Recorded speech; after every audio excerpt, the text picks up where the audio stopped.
Welcome to Who Are You, a CSI podcast. I am Raven, and I've seen CSI thrown through around 3 to 4 times. And I'm Nick. This is my first time experiencing these episodes. And today we are reviewing Season 4, Episode 20, Dead Ringer. Original air date April 29th, 2004. Director Kenneth Fink. Writers Anthony E. Zeiker and Elizabeth Devine. And we start this week's episode with no shots of the Vegas Strip. No. Just a group of runners at night with a police escort. But before we go further on this scene, Nick, what is our Vegas score? Even though we started out with 0 Vegas, which does not happen very often. You know, it is a slow burn. Mm. And I was saying right before this, like, I couldn't even remember which column of my notes was the score and which column was, like, you know, the actual number. It turns out they're really close to each other anyways. Okay. But the Vegas score is 39. That's better than I thought it was going to be. Yeah. And so what I mean by actual numbers, like I decode I read the minute where it occurs. So when I do like the rewatch, if I'm like, wait, was that a new scene or did I get that last time? I can check to see if I make sure I got all the scenes. What is very unique about this episode is like all of the Vegas shots are like 5, 6, 7 seconds long. Okay. So I'm going to say this now because I feel like this is a good segue into this thought. I feel like this episode, when they were initially done editing it, they were like, man, we're like 4 minutes short. Let's just like really drag on scenes for no apparent reason whatsoever. Yeah. I just felt like there were certain scenes that I was like, why are we spending so much time here? Why? We have to lengthen these cuts where we normally would. Yes, 100%. The director had most likely will get cut written to next to this scene, and we had to include it because we had to fill up time. It was only 21 minutes long. Or whatever, yeah, I don't know. I don't know. Well, they could have put like a flurry of shots at the beginning, but they really wanted to lead with this opening scene. Yes, which I won't steal your thunder. Oh no, I mean it's not super exciting. Although currently the high school football game down the street from me is starting up, and they just started blaring Crazy Train. I can't hear it. I know. It's pretty faint even for me, but I know the song very well. And I went, have they always played that song? Or you're like, is that like an Ozzy Osbourne? It really it's getting me kind of pumped for this. Yeah, you're like, all right, yeah, let's get going. So it's very fitting because of the opening scene. This is true. So we are with a group of runners at night with a police escort. We soon realize that it is a relay race. And hey, look at that. Our CSIs are involved in this race. So Sarah passes on to Nick for the next leg, hugs Greg Sanders. We see what we assume is later on. We assume like at some point the torch has been passed, as it were, to Catherine. We go to Catherine running. Grissom is driving next to her, like with the lights on, like as her like watcher safety person. But I put sedative music on. He's very like low key, and Catherine is like, Grissom, like, please, like, this is a race. I need you to like amp it up. He finally, after a few clicks of the dial, lands on some decent music, but then he sees a flashing light and he just pulls off the road. No word. Yes. No communication. Just pulls right off the road. Ditches her. Totally ditches her. So she follows. And the reason that he pulled off the road is, well, I guess he had a suspicion and then it was confirmed. There is a dead runner from the LA County PD. Yes. And it's like the flashing light from their like running uniform. Yeah. They're like so they're easy to see at night. They don't get by their cars or the things. Yeah. I got the impression that she was supposed to be like the end. Like I assumed that she was supposed to be like the last of this, like this segment of the race. Yes. Which, you know, I'm not saying Kathleen, like she's ever been like touted as super athletic, but she certainly doesn't look like she's out of shape. She does not look like she's out of shape. And it's like, I was like, why are we throwing her in the caboose? You know? I don't know. I feel like she could beat Greg Sanders in a race. Like Nick, I think she probably could. I think she'd have more stamina than Greg Sanders. He might be able to win in a sprint, but I feel like she would outlast him. Yeah, that guy looks like Greg's character is. I spend most of my life sitting in a chair. Yes. You know. Yeah. He's not going to the gym. Yeah. So. Anyways. No, I agree. And so as they're looking over this dead runner, they realize that he has an injury on his hand. Like, so maybe did he get into a fight? So they call in a 419, an officer down. And I did have to note, this was the first time in a while. I can't remember if this was Catherine or Grissom. I want to say it was Catherine, but it could be Grissom. But they find this fiver and they just pick it up, no gloves. There's a whole conversation about it though, right? And I was like, it was like it's gonna blow away. So oh, better is that to okay? Maybe I gather missed it. that when I was Yeah, taking my notes. Grissom Okay. says Catherine's says something to him. He's like it's gonna go it's better than contaminated evidence is better than no evidence, as somebody always says. But Okay. So that's the this implication. is why I'm glad there's both of us here, because when I'm taking notes, Yeah. sometimes I tunnel vision when I'm taking the notes and I don't hear the Yeah. little things. So there you go. Yeah. It's weird because they didn't really have to. They chose to do it, right? They didn't have to do it that way. Yeah, they didn't have to do it. And also, what's CSI? Anybody who has a profession and any sort of specialized field where they might be needed emergently or something. Everyone has their thing that they always have on them. Yes, and right? isn't the car that Grissom was driving his work SUV? You're telling me that Grissom doesn't have a kit? Whole kit isn't in the back of this car. I get Catherine not having a kit on her pocket all the time. Right. I get Catherine not having anything on her. Totally fair. You're running in a relay race, but I'm pretty sure that Grissom is in his work SUV. Yeah. People always have everyday carry related to their jobs, when they're work in the field all the time. Yeah. No, and so it blows me away. I think they just wanted to have a cutesy moment. Fair. Totally fair. Yeah. So we have this very long intro, what felt like a much longer intro than we normally have. We finally go to credits. I always skip the intro. Yeah. And we come back to a vignette of the team processing the scene and the area. The road has been closed down to civilians for the race. David hands Greg Sanders an ATM receipt, which is sort of our storyline B, but we'll get there. And we also learn in the scene that the victim is Tim Coleman. We then pop on over to Grissom with Doc Robbins. Victim in great health, other than being dead. He's dead, that's a problem, but otherwise, solid. His lungs aren't working right now. His heart's not working right now. His brain's not working right now. Right. So at first, Doc Robbins kind of float that the cause of death was cardiac arrest, but in fact, it was dehydration. Died from dehydration. We will take quite a while to really fully investigate this. Yeah, that's a big part of the ruse of the episode. Yes.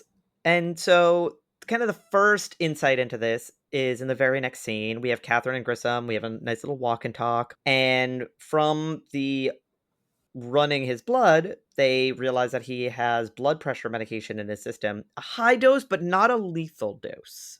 So they were like, okay, this is a little bit strange though. Here's this super healthy, fit, active person. Why do they have this high dose of blood pressure medication in their system? We then have Catherine approaching what seems to be a tense interaction at this race party / relay HQ. It's all these tents, and it's where all the different departments are.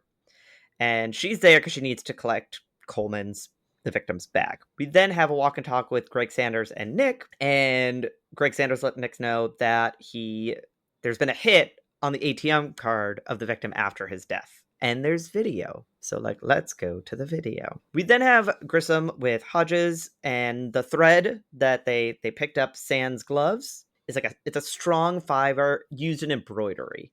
So of course they're oh yeah, a lot of the uniforms that people are wearing at this event are custom embroidered. Yeah, any t-shirt you have where there's thread for a logo is embroidery.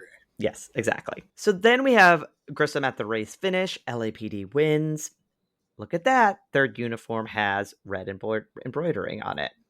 I feel with all these teams, the odds that 10 teams have red embroidery is probably pretty high. Probably pretty high. I agree. The number of American flags, red and blue lights that people would put on there. Yeah, agreed entirely. So, but instead, they really focus in on this one, and Grissom and Jim Brass talk to LAPD, and the guy that they're talking to is hey, the victim cold-cocked me. He hit me. I just subdued him. And so they're my branch of the police force is cooler than your branch of the police force. 100%. Back and forth. Yes. In this episode. Yeah. 100%. And so they're well, can we take your jacket? And he's sure. You're not going to find the victim's blood on it. I didn't get into a fight with him. So take the jacket, whatever. I don't care. We circle back to the ATM. So Greg Sanders and Nick saw a guy at the timestamp of when it looks like the ATM card was used from the victim.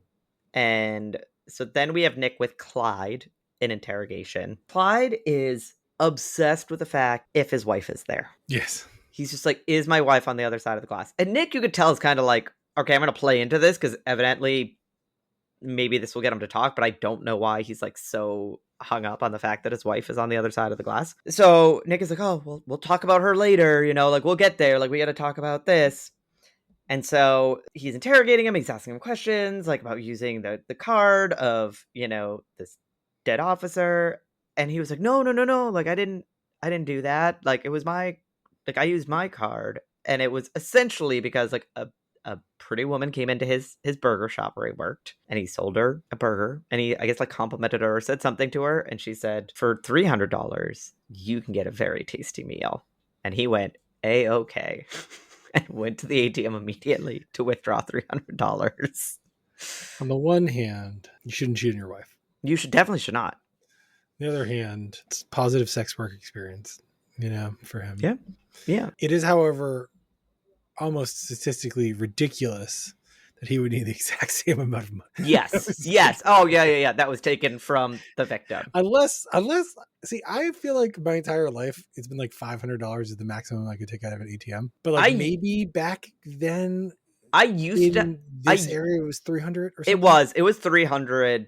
I think it was like 300 or 500. I actually remember at one point having to call my bank and have them like, okay. To like expand it because I was like trying to pay for like, something. I don't know, a tattoo appointment maybe or something. And they like declined it. And I was like, why are you like, I have the money. And they were like, oh, you can only take out like 300 a day or what, 300 or 500 a day. And I was like, okay, well the tattoo is like $1,000. So I kind of need to be able to access the money. That's my money, please. Thanks. I did get a credit card denied once, or a bank card denied once, taking $500 out of an ATM in the middle of like 11:30 at night because a bachelor party had decided to go to a strip club unplanned. And I was like, well, we got to get some cash, and I was the best man, so I had to make sure I could cover. Yes, yeah, of course, man of honor, and all that jazz. Yeah. And my bank just being like, nope. No. And then like they called me. And I was like, yes, that was me. And they're like, okay, you can use your card again. And I just stuck it back in the ATM. I was like, I guess because I don't normally withdraw $500 at 11:30 at night in a town I no longer live near. It was just one of those perfect compliments. So yeah, I was trying to figure out, because like if at that time $300, you could imagine both this person and his reason for executing. I don't want to jump the story yeah. But the actual transaction. Storyline B is like such a tiny part of this episode. Like I'm not super concerned about us ruining Storyline B. Yeah. So, however, the reason why they thought it was this man, I have a lot to say about it. So okay, so we'll definitely get there. So that's why Clyde here is so concerned, thinking that his wife is on the other side of the glass. It's not because he used the card of a dead person. It is because he used his own card to enjoy the services of a sex worker. Yeah. So that's why he's like, oh no, is my wife on the other side? We go back to the predominant storyline. Sarah and Warwick are with the detective. There are, well, actually so I guess this is storyline B in a sense. So we have is this storyline A? Okay, because we have... The murder is storyline A.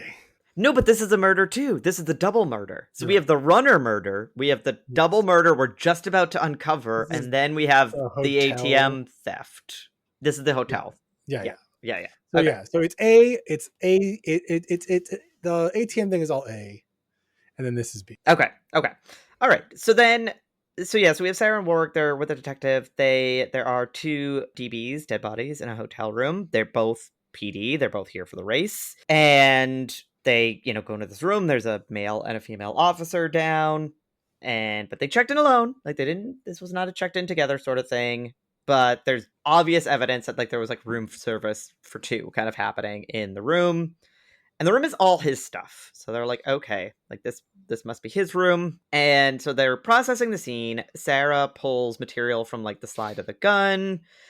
And at this point in time, and for a okay amount of this episode, Warwick is like, murder suicide.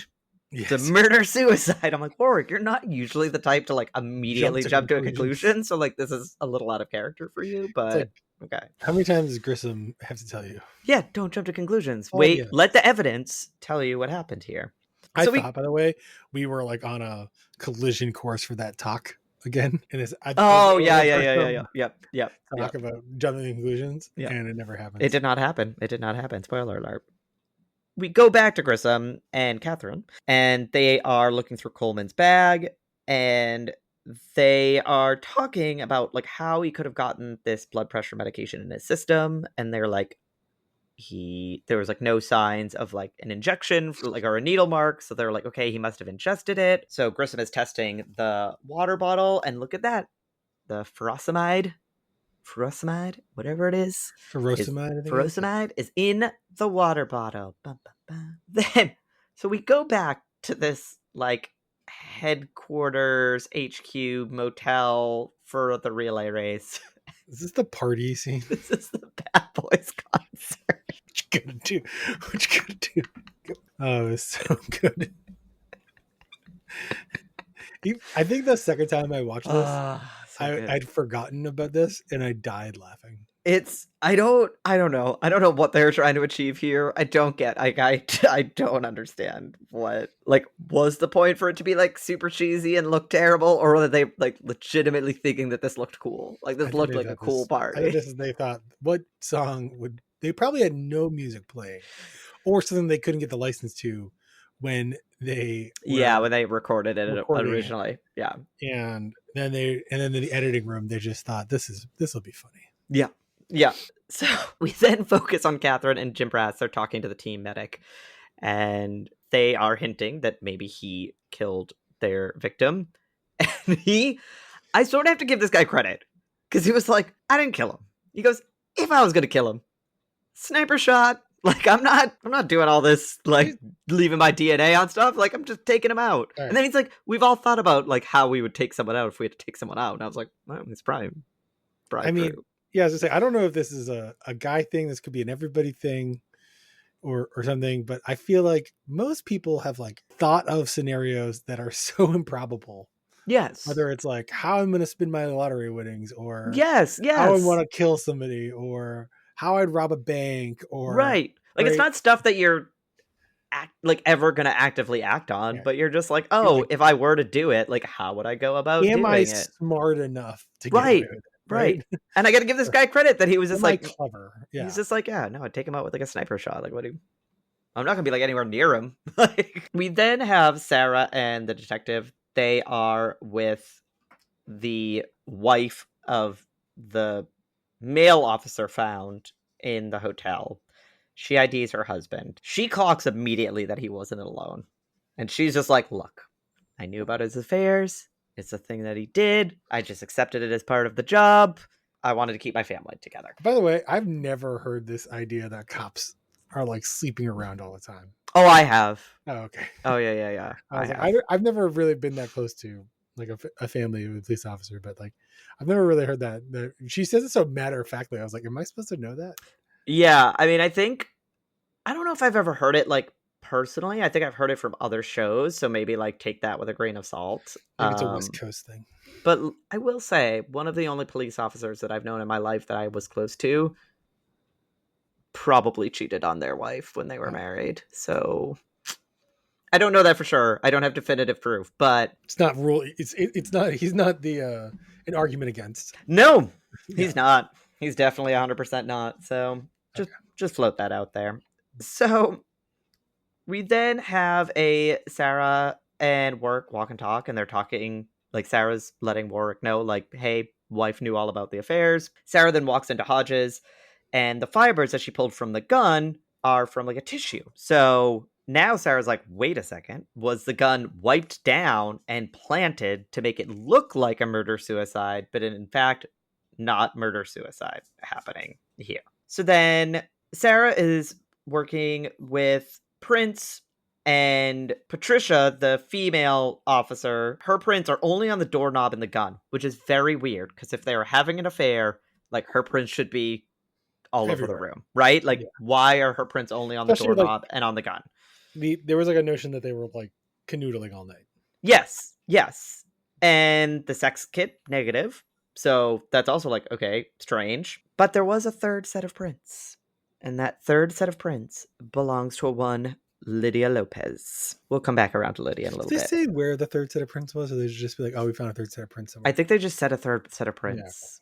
Yeah. I don't know. So those are like clearly didn't wipe down whatever area that was. Yeah. So as you guys all know, we have not released an episode in a while, just because life. And even this episode, Nick and I have been trying to record for like 2.5 weeks, and just something comes up like every single night. So the last time Nick watched this episode was like 2 weeks ago. Yeah. I watched it almost a week ago because I watched it on like Friday or Saturday of last week because we were going to record on Sunday. And it's Friday of the current week. And it's Friday of the next week following. And so we're like desperately trying to remember like the small details of this episode. I watched it twice, and then we couldn't record, and then I went on vacation.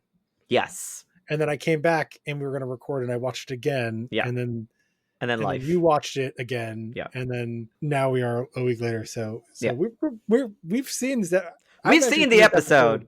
This is the first episode of CSI. Actually, it's the second time. I've watched an episode of CSI 3 times. 3 times. Yes. So we've watched it. It's been a little while since we've watched it. So we're back with Catherine and Grissom, and we learn that their victim, Tim Coleman, used creatine, which is like a natural way to bulk up. "Quote unquote natural way to bulk up." A lot more common today, I think, than it was in 2004. I think so. I think it's a lot more common every today. like nutritional shop you have and everything. It's like creatine powder and like protein powder stuff. Yeah. And they're due to the usage of creatine, that alongside the fromosicide, the blood pressure medication, could have caused an electrolyte imbalance, which might have contributed to like the dehydration.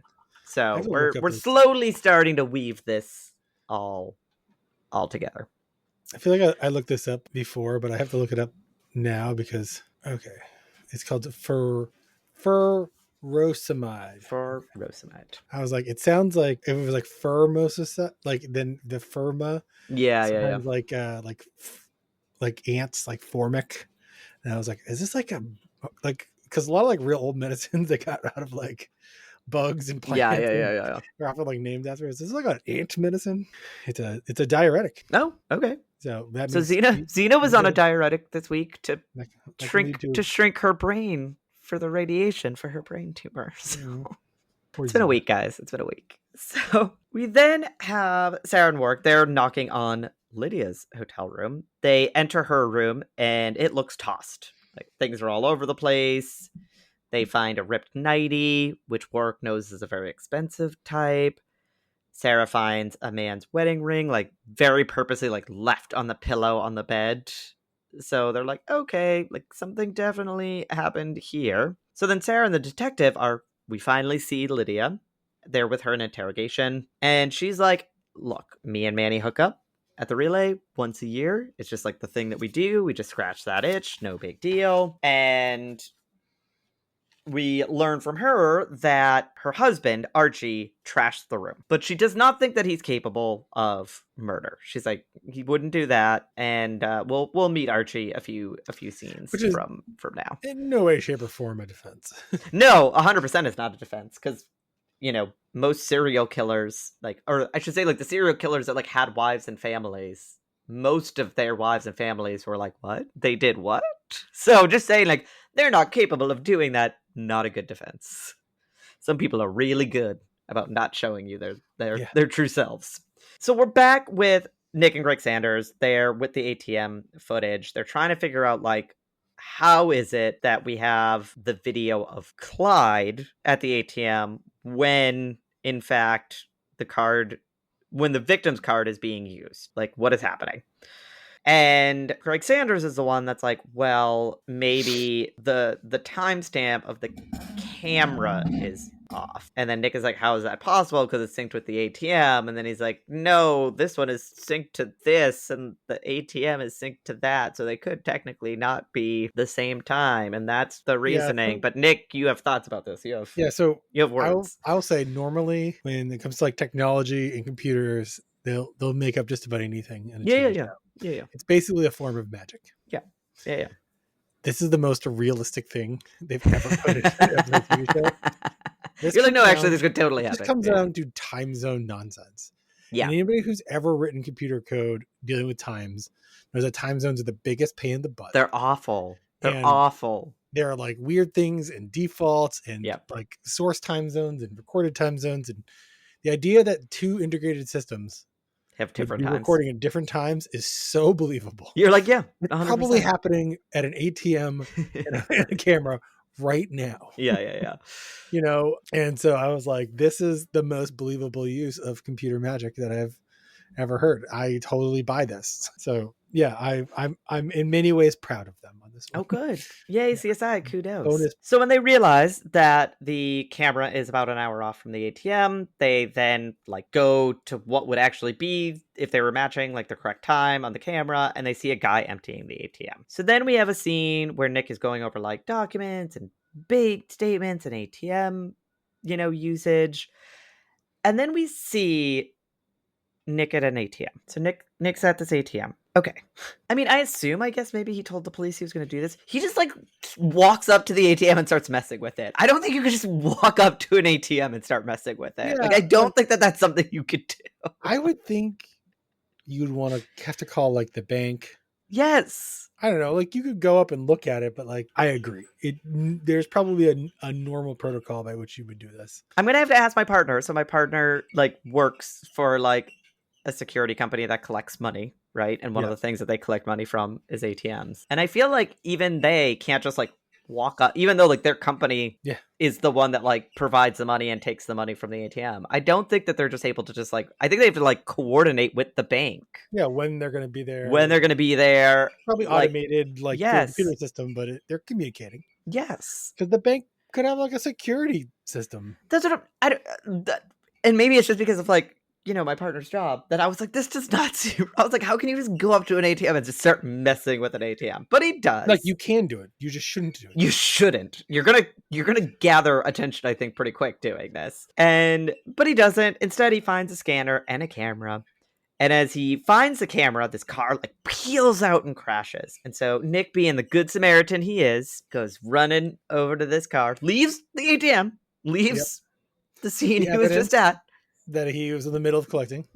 Just leaves it. Who cares about chain of command?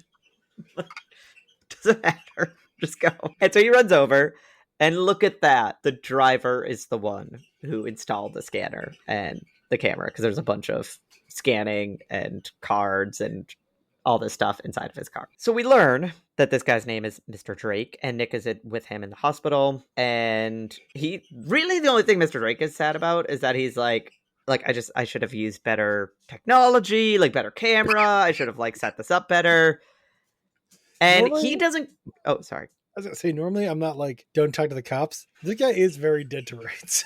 He's very dead to rights. And he doesn't care that like the money that he stole was from a bunch of cops, because he hates cops. Well, he's like, he specifically said he was targeting them. Yes, he was like, I'm tired. He's like, I hate. And then I think it was, I'm trying to remember what happened to him, because something happened to him. Like he was like, oh, like they didn't even like take me in for robbing. They took me in for something else. Like, and he's like, see, that's why I hate cops. And I was like, all right. Like he had a target audience and he went after them. We then have the detective and work. They're having a walk and talk.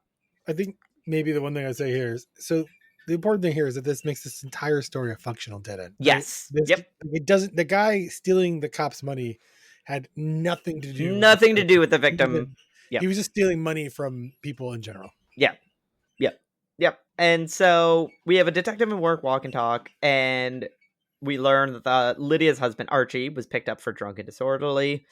So they go visit him in jail. He's still drunk, but he didn't kill anyone. He did see Patty, the female officer that was killed, at the bar, and was very upset because this was like a woman that like was in his house. He thought that they were, like they were friendly, and he's just like, this woman knew that my wife was cheating and was like, smiling to me at my face. But he's very adamant he did not kill anybody. We go back to Grissom and Catherine with the water bottle, and they're looking at it, and they're like, what is that? Because there's like sediment in the water bottle. And they're like, backwash? So then Catherine sees a wrapper, and it's tampered with. So she, does some studying there. And so then we have Jim Brass and Catherine with the lieutenant, so the original victim's lieutenant, and he admits that he gave a protein bar laced with a blood pressure medication to the victim.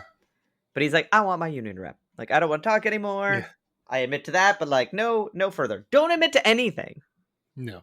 Why are You're a you police admitting to officer. anything before you have your union rep? Also, I don't think this is a union question. The guy is dead. He's This is dead. a prison problem. Yeah, this You is need a you're gonna be lawyer. criminally charged. Yeah, this is not just like, oh, you're gonna maybe we This is gotta put about you on putting desk you on duty for a week or two. administrative leave. We're not gonna. I don't think you should be worried about whether they're going to take away your running title. Yeah. And so then we have Warwick and Sarah. They're going over the evidence from Archie. Look at that. There's no GSR on his clothes that he was wearing. But as they're looking through the items that were on his person, they realize that he called Manny's number, like house number, 6 times. And then the last time that he called the number, it lasted for 12 minutes. Someone picked up. Womp, womp, womp. So then we're with the detective and Sarah with Manny's wife, Archie. She admits that Archie called her, and she's just like, oh, whatever, no big deal. Like, he was drunk, and I couldn't even understand him most of the time. And they were like, yeah, but the thing is, like, Highway Patrol clocked you speeding out of Vegas before you even knew that your husband was dead. Pulled And her they over. go on this whole diatribe about how, like, look, they didn't give you a ticket, but they still, like, logged the interaction in the system. So we still have it, even though they let you off because you were, like, the wife of an officer. And then they're like, oh, yeah. And, like, in addition, Patricia's blood was in the inside of your purse because you used the tissue to wipe the gun down. And then you shoved it in your purse. So, which is like the real piece of evidence. 100% the real piece of evidence. Also, And they're in a casino, right? You telling me you got into their hotel of a casino without being on camera? I know. Yeah. Like, yeah. that was like, I mean, they didn't need that, but they didn't need it because this was like yeah, more we saw you dramatic. Going to Vegas after the phone call. Yeah. And then we saw you park your car or drive to the thing or walk through the hallway. And, oh, yeah. And she'd be like, oh, and I just yelled at the guy. Like, if you need to fill 5 minutes, I just did it for you. Right? I know. Thank you, Nick. Thank you. We didn't just have to have random long It's scenes. been a while since we've go back in time and fix the episode. Yeah. Here we go. But here we are. And she's, crying already. And then she's saying, like, look at this woman. Like, I can't believe she was the one that he would jeopardize, like, me and our family for. And then Sarah's like, oh, yeah, about that. You killed the wrong woman, not the one that he was having an affair with. So again, she makes it a little personal. She's a little too much like pleasure, I guess. Yeah, and being like, haha. Well, guess you murdered the wrong person. I bet you feel like a chump now, huh? So that is the end of that storyline. We then have Grissom. He's visiting the lieutenant at the jail. And, lieutenant's like, hey, I'm not going to talk. I don't have anything to say. And Grissom's like, nope, totally get that. But I do have an off the record question for you. Like, why did you dose him? Like, why did you dose the protein bar? And again, stop talking. I don't care that Grissom said this is off the record. You are still, like, you are an officer and you are talking to another officer of the law. Given Miranda rights, but off the record is not an official way. It is not an official way. It's not how that works. Everything you say can and will be used against you in a court of law. So the lieutenant's like, look, I wasn't trying to kill him. Like, that's not what I was trying to do. I was just trying to get him a little bit sick. Essentially, what had happened was that the victim, Tim Coleman, had taken his spot on the team. And he was very upset about that because he always won. So he was just like, why were they bringing this like new guy in to take my spot on the team when like I always clinched it and I always won my section of the race. Was it yeah, it wasn't just the team though, right? It was like was this the other guy, the guy who planned out the murder? Who was the who was like, he took my spot on the squad. That was the medic. Okay, that was the okay, other guy. okay, Yeah. That was the one that was like, look, if I was going to kill him, I would have. This is not how I would have done it. Right. No, this guy is like. This is the guy who's mad because he took the young kid took his race spot. His race and he spot. wanted him to crash and burn. Yes. Because he was just like, we just wanted him to like be sick so that he could like go back in the race. Time and the entire leg. Yeah. And Grissom is just like, look, what? And the lieutenant's like, oh, no. Oh, Grissom goes like, I'm trying to remember who said what first.